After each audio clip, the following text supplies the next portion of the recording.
नमस्कार मित्रांनो, पुन्हा कर्तव्य आहे या मालिकेच्या 2 सप्टेंबरच्या भागात आपल्याला असं बघायला मिळतं की आता वसुंधरा आणि आकाश यांच्यामध्ये अंतर निर्माण झालेलं असतं. आत्ता कुठे त्यांचं नातं सुरळीत झालेलं असतं आणि ते एकमेकांना नवरा बायको म्हणून ॲक्सेप्ट करायला लागलेले असतात. एकमेकांसोबत कम्फर्टेबल झालेले असतात. त्यांची मुलं देखील एकमेकांना भाऊ बहीण समजायला लागलेली असतात. पण मध्येच अखिल आणि तनयामुळे परत त्यांच्या नात्यामध्ये दुरावा यायला लागतो आणि आता आकाश वसुंधरेवर खूप रागवलेला असतो. तिने तनया आणि अखिलबद्दल घरच्यांपासून आणि त्याच्यापासून सगळं काही माहीत असताना सुद्धा लपवलेलं आहे. हे कळल्यानंतर त्याला खूप वाईट वाटतं. वसुंधरेने आपली फसवणूक केली असं त्याला वाटत असतं.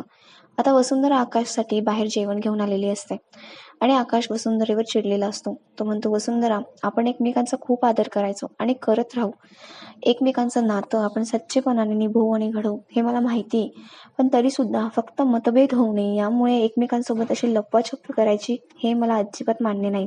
त्यावर वसुंधरा म्हणते, आकाशराव, तेव्हा मला कुठेतरी असं वाटायचं की आपल्यामध्ये अजूनही अंतर आहे, म्हणून मी काहीच नाही सांगू शकले तुम्हाला. त्यावर आकाश म्हणतो, तुम्हाला तेव्हा असं वाटत होतं ते खरंय, पण आत्ता देखील आपल्यामध्ये अंतर वाढतच आहे. आणि असं बोलून तो निघून जात असतो. वसुंधरा त्याच्या मागून जाते आणि त्याचा हात पकडते. आकाश ऐकत नाही. तिचा हात आपल्या हाताने तो बाजूला करतो आणि पुढे निघून जातो. आता वसुंधरेला खूपच वाईट वाटतं. आकाश तिचं काहीच ऐकून घेत नसतो. तर मग मित्रांनो, वसुंधरा आता यशस्वी होईल का आकाशचं मन वळवण्यात, आणि त्यांचं नातं आता काय वळण घेईल हे सगळं बघण्यासारखं असणार आहे. अशाच अपडेटसाठी आमच्याशी कनेक्टेड राहा आणि आमच्या चॅनलला नक्की सबस्क्राईब करा. आणि हा व्हिडिओ पाहिल्याबद्दल मनापासून आभार.